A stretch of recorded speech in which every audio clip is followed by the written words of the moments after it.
श्री शिवाय नमस्तुभ्यम। भोलेनाथ की कृपा आप सभी भक्तों पर हमेशा बनी रहे। तो आइए आज सुनते हैं कार्तिक स्नान की कथा और कार्तिक मास महात्म्य का अगला अध्याय। तो कथा की शुरुआत गणेश जी की एक छोटी सी कहानी और आप लोगों के मंगल कामना के साथ करते हैं। तो एक बार प्रेम से बोलिए, गणेश जी महाराज की जय हो, श्री लक्ष्मी नारायण की जय हो।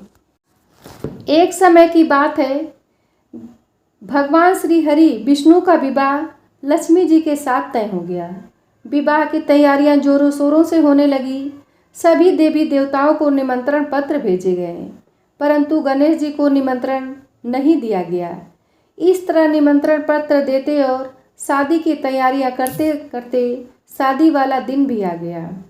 बारात जाने का समय हो गया। सभी देवता अपनी पत्नियों के साथ विवाह में उपस्थित हुए तो उन सब ने देखा कि गणेश जी कहीं पर दिखाई नहीं दे रहे हैं। तो वे सारे के सारे आपस में चर्चा करने लगे कि क्या बात है, गणेश जी को न्योता नहीं दिया गया या फिर गणेश जी आए नहीं हैं।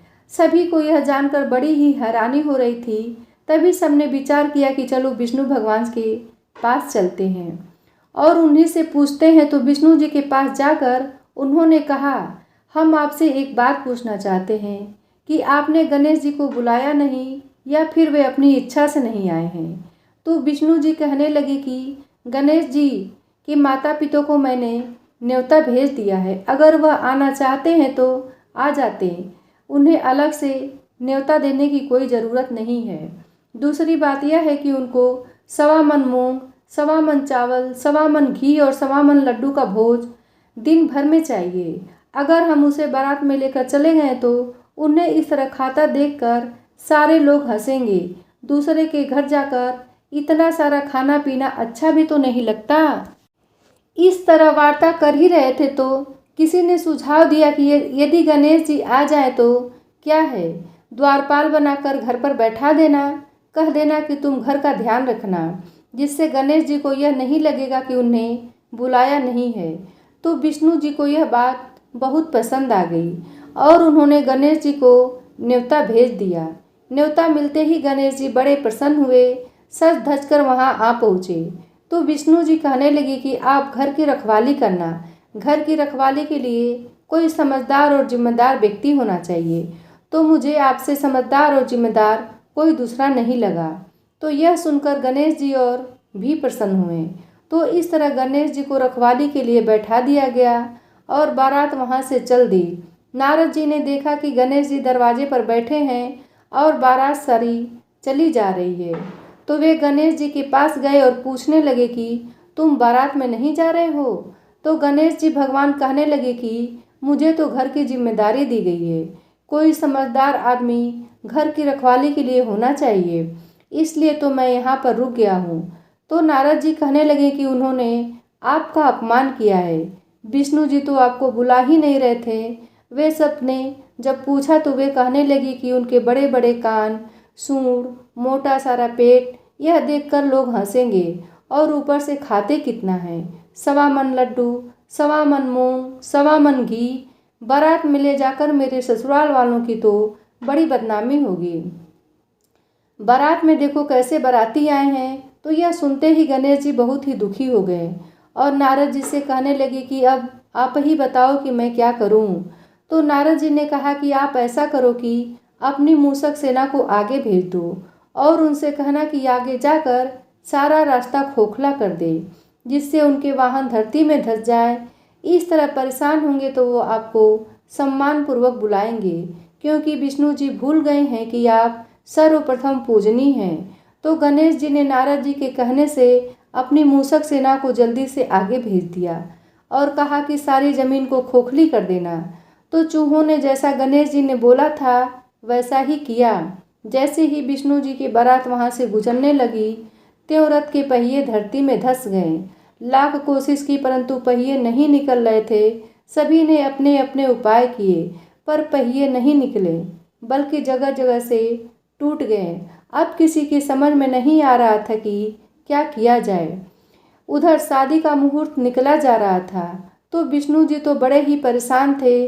तब नारद जी वहाँ पहुँचे और कहा कि आप लोगों ने गणेश जी का अपमान करके अच्छा नहीं किया है।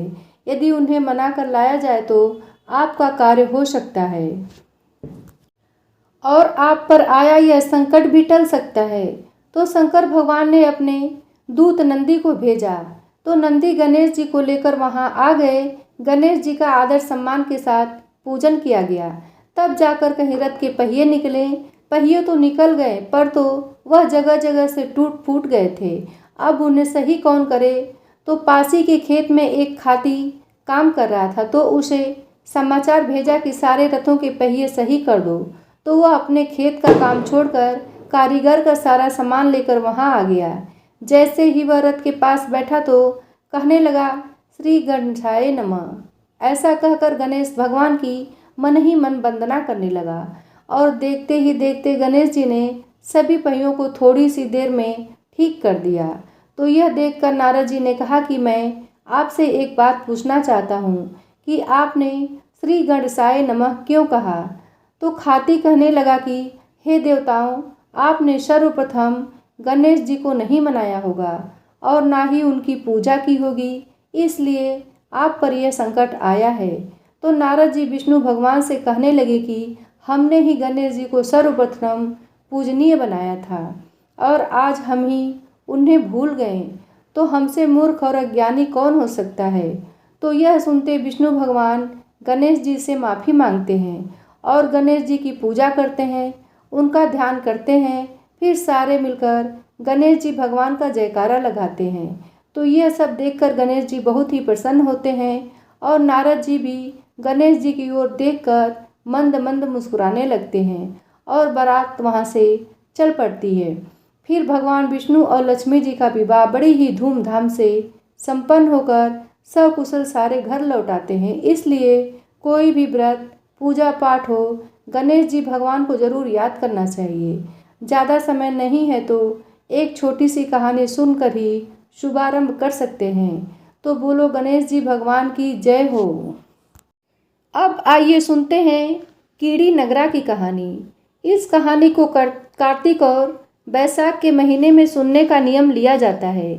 जितनी अपनी श्रद्धा हो, 7 दिन, 21 दिन या सवा महीने या सवा साल तक इस कथा को सुनकर उद्यापन किया जाता है। ऐसा करने से भगवान श्री हरि विष्णु का आशीर्वाद मिलता है और हमारे घर में धन धान में बरकत बनी रहती है। विष्णु भगवान की जय हो। एक समय की बात है, एक गांव में एक बूढ़ी माई रहती थी। उसके 2 बेटे तथा 2 बहुएं थीं। बूढ़ी माई भगवान श्री हरि विष्णु की परम भक्त थी। वह अपना समय दान धर्म और पुण्य कार्यों में लगाती थी, परंतु वह बुढ़िया माई कभी भी मंदिर और सत्संग में नहीं जाती थी, ना ही तीर्थ स्थानों पर जाती थी।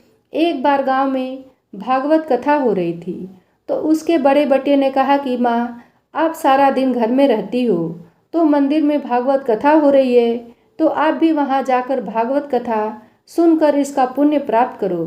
तो बूढ़ी माई ने अपने बेटे का मन रखने के लिए कह दिया कि बेटा जाओ, आज मैं ज़रूर जाऊंगी, परंतु वह नहीं गई। शाम को बेटे ने पूछा तो बोली कि बेटा, आज तो समय नहीं था, कल जाऊंगी। ऐसा करते करते 6 दिन निकल गए। 7वें दिन उसके बेटे ने कहा कि माँ, आज कथा का अंतिम दिन है, आज तो कथा सुनने चली जाना।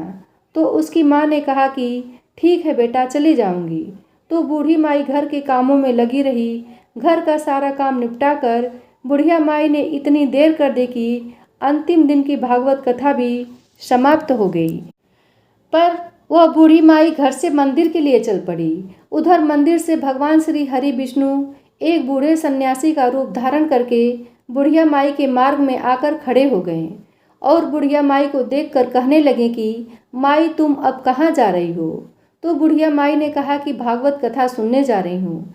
तो सन्यासी रूपी धारी भगवान श्री हरि विष्णु ने कहा कि अब इतनी देर से क्यों जा रही हो, वहाँ तो अब कथा समाप्ति भी हो गई है, अब तुम वहाँ जाकर क्या करोगी।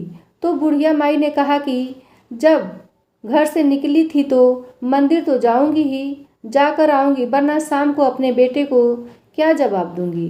तो विष्णु भगवान कहने लगे कि वहाँ पर कथा तो समाप्त हो गई है और सारे भक्तजन भी अपने अपने घर को चले गए हैं। तुम वहाँ जाकर क्या करोगी? मंदिर बंद हो गया है। तो बुढ़िया माई कहने लगी कि कुछ नहीं तो वहाँ से एक ईंट उठा लाऊंगी और सोच लूँगी कि यही विष्णु जी का आशीर्वाद है। तो सन्यासी का रूप धारे भगवान श्री हरि विष्णु बोले कि तुम वहाँ से मिट्टी की ईंट लाओगे और उसके बदले में मैं अगर तुम्हें एक सोने की ईंट दे दूँ तो क्या? तो बुढ़िया माई कहने लगी कि हाँ ठीक है, तुम सोने की ईंट दे दोगे तो मैं मंदिर जाकर क्या करूँगी। तो उसने भगवान से सोने की ईंट ले ली और अपने घर की तरफ वापस चल पड़ी। अब घर के बाहर खड़ी होकर बुढ़िया माई विचार करने लगी कि अगर मैं इस ईंट को घर में ले जाऊंगी तो बेटे बहू झगड़ा करेंगे। अब मुझे इसका क्या करना चाहिए। तो इस तरह सोचते सोचते बुढ़िया माई ने उस सोने की ईंट को आंगन के बाहर ही जमीन में गाड़ दिया। उस ईंट को लाने के बाद बुढ़िया माई का तो कभी पूजा पाठ में ध्यान ही नहीं लगता, ना कोई काम धंधा में ध्यान लगता। जब भी खाने पीने के लिए बैठती तो उस ईंट की तरफ ध्यान चला जाता। वह तो सब कुछ छोड़ छाड़ कर बस उसी ईंट की निगरानी में बैठी रहती। तो इस तरह खाना पीना छोड़ देने के कारण बूढ़ी माई दिन पर दिन कमज़ोर होती चली गई।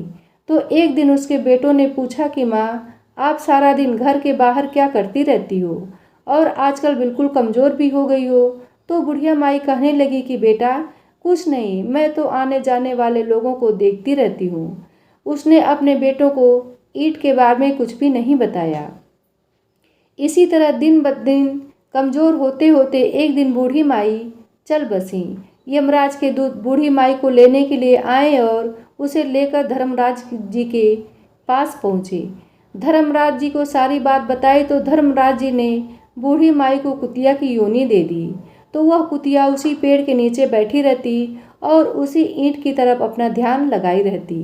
तो इस तरह टकटकी लगाई देखकर बुढ़िया माई की बहू ने अपने पति से कहा कि इस कुतिया को यहाँ से भगा दो, यह तो पागलों की तरह एक ही तरफ देखती रहती है, कहीं बच्चों को काट न खाए। तो उस बहू के पति बुढ़िया के बेटे ने एक लकड़ी उठाई और जोर से उस कुतिया को दे मारी। तो कुतिया तो बेचारी उस समय मार को सहन नहीं कर पाई और वह मर गई। मरकर फिर धर्मराज के पास गई तो धर्मराज ने उसे अब की बार सर्प की योनि दे दी। अब वह तो सर्प बनकर वहीं पर आ गई। जब भी समय मिलता आंगन के बाद जहाँ सोने की ईंट गड़ी थी वहाँ चक्कर लगाकर वापस चली जाती। एक दिन बेटे बहू की नज़र उस पर पड़ गई तो उन्होंने उस सांप को भी मार दिया। तो इस प्रकार वह बूढ़ी माई दूसरी योनि से छूटकर धर्मराज जी के पास पहुंची। तो अब की बार धर्मराज जी ने उसे कीड़ी नगरा बना दिया। अब बूढ़ी माई कीड़ी का रूप धारण करके उस आंगन में रहने लगी और वहीं उसी आंगन में अपना कीड़ी नगरा बना लिया। आंगन में कीड़ी नगरा हो गया तो घर वाले बहुत ही परेशान हो गए। यहाँ तक कि भोजन भी नहीं बना पा रहे थे, चलने में समस्या, जगह जगह सारे घर में कीड़े ही कीड़े नज़र आ रहे थे। तो इससे सारे घर वाले परेशान हो गए और मन ही मन स्मरण करने लगे, क्या करें क्या ना करें, पता नहीं ये कैसी मुसीबत आ गई है और इससे पीछा छुड़ाने का कोई उपाय भी नज़र नहीं आ रहा है। तो तभी भगवान श्री हरि विष्णु सन्यासी का रूप धारण करके वहाँ आए और बोले कि बेटा हमें कुछ खाने को दे दो। तो घर वालों ने कहा कि महाराज आज हमने खाने के लिए कुछ नहीं बनाया है क्योंकि हमारे घर में कीड़ी नगरा हो गया है। और हर जगह कीड़ी तोस देर तक ध्यान लगाया और फिर कहा कि आंगन के बाहर यह जगह है, इसे खोदो। तो भगवान श्री हरि विष्णु ने उन दोनों बेटों से उस जगह को खुदवाया तो वहाँ सोने की ईंट निकली। तो ब्राह्मण ने उस ईंट को निकालकर उसके बेटों को दे दी और कहा कि तुम्हारी माँ के नाम से दान पुण्य करना, धर्मशाला बनवाना, स्कूल बनवाना, प्याऊ लगवाना, गौशाला में जाकर गाय की चारा का प्रबंध करना। तो दोनों ने उस बूढ़े ब्राह्मण के सामने तो हाँ कर दी, लेकिन जैसे ही वह गया तो पीछे से दोनों भाई लड़ाई करने लगे। एक कहता कि दान तू कर, दूसरा कहता कि दान तू कर, मैं नहीं करूँगा। तो इस तरह से दोनों बेटों ने अपने माँ के नाम से कोई भी दान पुण्य नहीं किया। तो कीड़ी नगरा वहाँ से कहीं नहीं गया, उसी स्वरूप में वहीं पर स्थापित रहा। कुछ दिन बाद वहीं सन्यासी फिर आया और कहने लगा कि बेटा, मेरे भोजन की व्यवस्था करो। तो बुढ़िया माई के बेटों ने भगवान स्वरूप सन्यासी महाराज से कहा कि महाराज, हमारे घर की हालत तो वैसी की वैसी ही है, कीड़ी नगरा तो वैसे ही है, आपने तो कहा था कि चला जाएगा। भगवान कहने लगे कि मैंने तुम्हें दान पुण्य करने के लिए बोला था, क्या तुमने किया? सन्यासी की बात सुनकर दोनों भाई बड़े ही शर्मिंदा हुए और सर झुकाकर खड़े हो गए। तो सन्यासी उनसे कहने लगा कि लाओ, वो ईंट टुकड़े लेकर आओ, उन्हें बेचकर जो भी धन मिले उस धन से तुम्हारी माँ के नाम से दान पुण्य करो। इस कीड़ी नगरी पर शक्कर, घी और आटा डालो। अगर तुम ऐसा करोगे तो तुम्हारी माँ को मोक्ष प्राप्ति होगी। तुम्हारी माँ को अभी तक मोक्ष नहीं मिली है और वही कीड़ी नगरे के रूप में आपके घर में रह रही हैं। ऐसा कहकर सन्यासी वहाँ से चले गए। फिर उन दोनों भाइयों ने उस सोने की ईंट को बेचकर उससे जो भी धन मिला उसे माँ के नाम से दान पुण्य किया, मंदिर और धर्मशालाएं बनवाई, गरीब कुंवारी कन्याओं का विवाह किया, कुएं, बावड़ी, तालाब आदि बनवाए और रोजाना नियम से कीड़ी नगरे पर आटे में घी और शक्कर मिलाकर उस पर डाला करते थे। 21 दिन तक ऐसा किया तो उनके घर से कीड़ी नगरा चला गया और उनके घर में भगवान श्री हरि विष्णु की कृपा से अन्न धन के भंडार भर गए। तभी से माना जाता है कि जो भी व्यक्ति रोजाना सुबह सवेरे कीड़ी नगरे पर जो भी व्यक्ति आटे में शक्कर और घी मिलाकर डालता है तो उनके घर में कभी भी अन्न धन की कमी नहीं आती है। वह हमेशा अपना जीवन सुख शांति से व्यतीत करता है और उनके वंश में वृद्धि होती है। उसके घर में कभी कोई कष्ट नहीं आता। उसका जीवन सदा सर्वदा आनंद से व्यतीत होता है। उसके परिवार के जन उससे अत्यधिक प्रेम करते हैं। इसलिए हर मनुष्य को अपने जीवन काल में एक बार कीड़ी नगरा सींचने का नियम जरूर लेना चाहिए। जब भी कीड़ी नगरा सींचे तो कीड़ी नगरे की कथा को बड़े ही श्रद्धा भाव से सुनना चाहिए। अब सुनते हैं एक लक्ष्मी जी की कहानी। तो प्रेम से बोलो, लक्ष्मी माता की जय हो। एक गांव में एक साहूकार रहता था। साहूकार के एक बेटी थी। वह हर रोज पीपल सींचने जाती थी। पीपल के वृक्ष में से लक्ष्मी जी प्रकट होती थी और चली जाती थी। एक दिन लक्ष्मी ने साहूकार की बेटी से कहा, तू मेरी सहेली बन जा। तब लड़की ने कहा कि मैं अपने पिता से पूछकर कल आऊँगी। साहूकार की बेटी ने घर जाकर अपने पिता को सारी बात कह दी। तब उसके पिताजी बोले, वह तो लक्ष्मी जी हैं, अपने को और क्या चाहिए, तू लक्ष्मी जी की सहेली बन जा। दूसरे दिन वह लड़की फिर गई। तब लक्ष्मी जी पीपल के पेड़ से निकलकर आईं और कहा, सहेली बन जा। तो लड़की ने कहा, बन जाऊंगी, और दोनों सहेली बन गई। लक्ष्मी जी ने उसको खाने का न्योता दिया। घर आकर लड़की ने माँ बाप को कहा कि मेरी सहेली ने मुझे खाने का न्योता दिया है। तब बाप ने कहा कि सहेली के जिमने जाइयो, पर घर को संभाल कर जाना। तब वह लक्ष्मी जी के यहाँ जिमने गई तो लक्ष्मी जी ने उसे साल दुसाला ओढ़ने के लिए दिया, रुपए दिए, सोने की चौकी, सोने की थाली में 36 प्रकार का भोजन व्यंजन करा दिया। जिम कर जब वह जाने लगी तो लक्ष्मी जी ने पल्ला पकड़ लिया और कहा कि मैं भी तेरे घर जिमने जाऊंगी। तो उसने कहा, आ जाइयो। वह घर जाकर चुपचाप बैठ गई। तब बाप ने पूछा कि बेटी, सहेली के यहाँ जिम कर आ गई और तू उदास क्यों बैठी है? तो उसने कहा, पिताजी, मेरे को लक्ष्मी जी ने इतना दिया, अनेक प्रकार के भोजन कराए, परंतु मैं कैसे जिमाऊंगी? अपने घर में तो कुछ भी नहीं है। तब उसके पिता ने कहा कि गोबर मिट्टी से चौका लगाकर घर की सफाई कर ले, 4 मुख वाला दिया जलाकर लक्ष्मी जी का नाम लेकर रसोई में बैठ जाना। लड़की सफाई करके लड्डू लेकर बैठ गई। उसी समय एक रानी नहा रही थी। उसका नौलखा हार चील उठाकर ले गई और उसके वह घर नौलखा हार डाल दी और उसका लड्डू ले गई। बाद में वह हार को तोड़कर बाजार में ले गई और सामान लाने लगी। तो सुनार ने पूछा कि क्या चाहिए? तब उसने कहा कि सोने की चौकी, सोने का थाल, साल दुसाला दे, मोहर दे और सामग्री दे, 36 प्रकार का भोजन हो जाए, इतना सामान दे। सारी चीज़ें लेकर बहुत तैयारी करी और रसोई बनाई। तब गणेश जी से कहा कि लक्ष्मी जी को बुलाओ। आगे आगे गणेश जी और पीछे पीछे लक्ष्मी जी आईं। उसने फिर चौकी डाल दी और कहा, सहेली चौकी पर बैठ जा। तब लक्ष्मी जी ने कहा, सहेली चौकी पर तो राजा रानी के यहाँ भी नहीं बैठी, किसी ने भी नहीं बैठने। तो उसने कहा कि मेरे यहाँ तो बैठना पड़ेगा। फिर लक्ष्मी जी चौकी पर बैठ गईं। तब उसने बहुत खातिर की, जैसे लक्ष्मी जी ने करी थी वैसे ही उनकी भी करी। लक्ष्मी जी उस पर खुश हो गई। घर में खूब रुपया एवं लक्ष्मी हो गई। साहूकार की बेटी ने कहा, मैं अभी आ रही हूँ, तुम यहीं बैठी रहना। और वह चली गई। लक्ष्मी जी गई नहीं और चौकी पर बैठी रह गई। उसको बहुत दौलत दी। हे लक्ष्मी जी, जैसा तुमने साहूकार की बेटी को दिया वैसा सबको देना।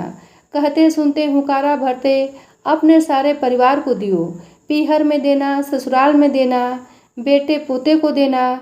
हे लक्ष्मी माता, सबका कष्ट दूर करना, दरिद्रता दूर करना, सबकी मनोकामना पूर्ण करना। प्रेम से बोलो लक्ष्मी माता की जय हो। अब सुनते हैं कार्तिक मास महात्म्य का अगला अध्याय। धर्मदत्त बोला, जय और विजय को मैंने विष्णु का द्वारपाल सुना था। उन्होंने भला कौन व्रत या नियम किया था जिससे वे विष्णु रूप धारण करने वाले हुए। गण बोले, हे ब्राह्मण, त्रिणबिंदु की कन्या देवहूति में कर्दम ऋषि की दृष्टि से ही 2 पुत्र उत्पन्न हुए। जेठ का नाम जय और छोटे का नाम विजय था। तदंतर उसी देवहूति में योग कर्म को जानने वाले कपिल मुनि उत्पन्न हुए। जय और विजय विष्णु की भक्ति में सदा रत रहते। उन्हीं में इंद्रियों की वृत्तियों को लगाकर दोनों असाधारण धर्मात्मा हुए। दोनों सदा अष्टाक्षरी विद्या का जप करते हुए विष्णु के व्रत में संलग्न रहते थे। विष्णु भगवान सदा पूजन के अवसर पर उनको साक्षात दर्शन दिया करते थे। एक बार वे दोनों मरुत नाम राजा के यज्ञ में बुलाए गए। तब यज्ञ कर्म कराने में चतुर देवता और ऋषियों के माननीय वे दोनों वहां गए। उस यज्ञ में जय ब्रह्मा और विजय याजक हुए और उस यज्ञ को संपूर्ण किया। यज्ञ के अंत का स्नान करके मरुत ने उन दोनों को बहुत सा धन दिया और वे दोनों धन ले अपने आश्रम को गए। पृथक पृथक विष्णु के पूजन और भगवान प्रसन्नता के लिए उन धन को बांटने में परस्पर स्पर्धा हो गई। जय ने कहा, इस धन का समान विभाग होना चाहिए।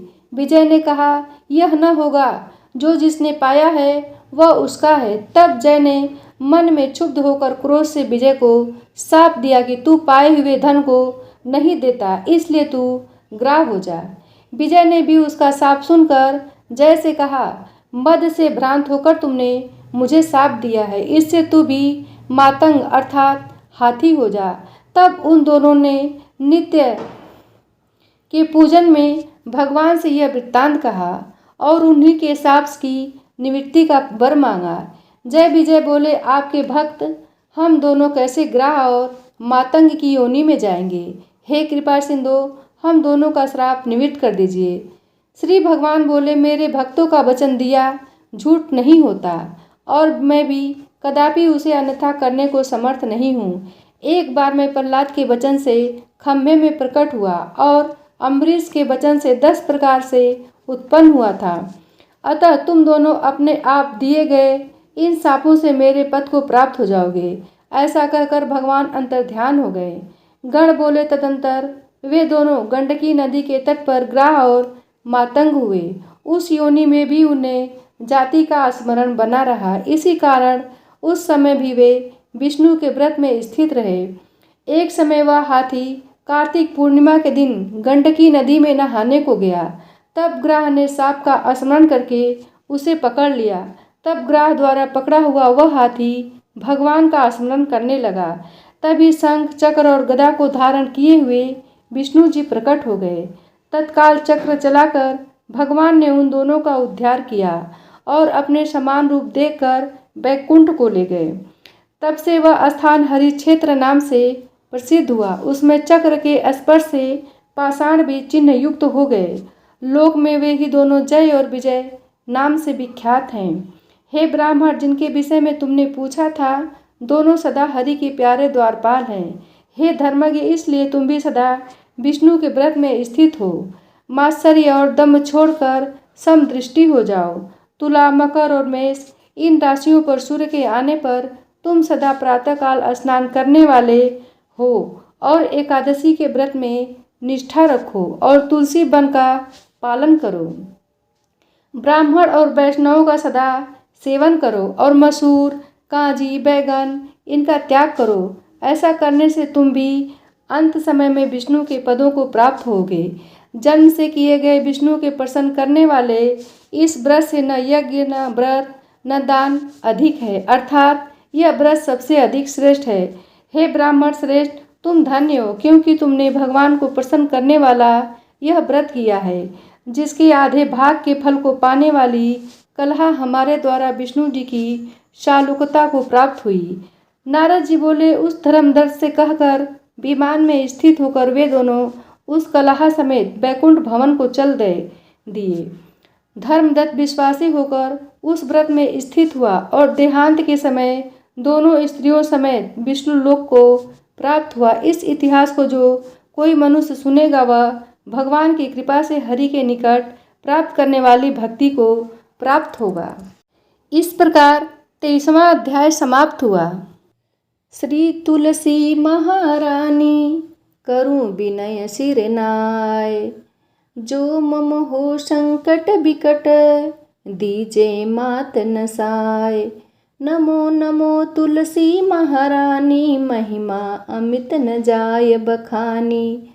दियो विष्णु तुमको सन्माना, जग में छायो सुयस महाना।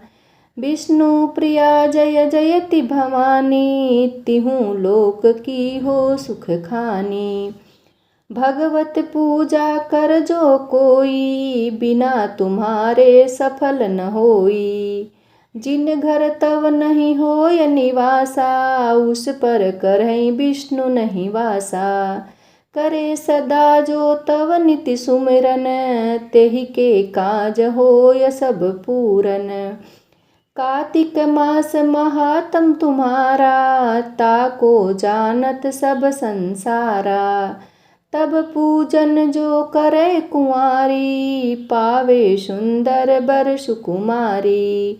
कर जो पूजन नित प्रति नारी, सुख संपत्ति से होय सुखारी। वृद्धा नारी करे जो पूजन, मिले भक्ति होय पुलकित मन।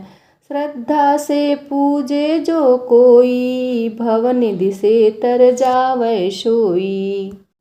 कथा भागवत यज्ञ करावे, तुम बिन नहीं सफलता पावे। छायो तब प्रताप जग भारी, ध्यावत तुम्हि सकल चितधारी। तुम्ही मात यंत्रन तंत्रन, सकल काज सिद्धि होवे क्षण में। औषधि रूप आप हो माता, सब जग में तब यश विख्याता। देव ऋषि मुनियो तपधारी, करत सदा तव जय जयकारी। वेद पुराणन तव यश गाया, महिमा अगम पार नहीं पाया। नमो नमो जय जय सुख कारणी, नमो नमो जय जय दुख निवारणी। नमो नमो सुख संपत्ति देनी, नमो नमो अग काटन छेनी। नमो नमो भक्तन दुख हरणी, नमो नमो दुष्टन मद छेनी। नमो नमो भव पार उतारणी, नमो नमो परलोक सुधारणी।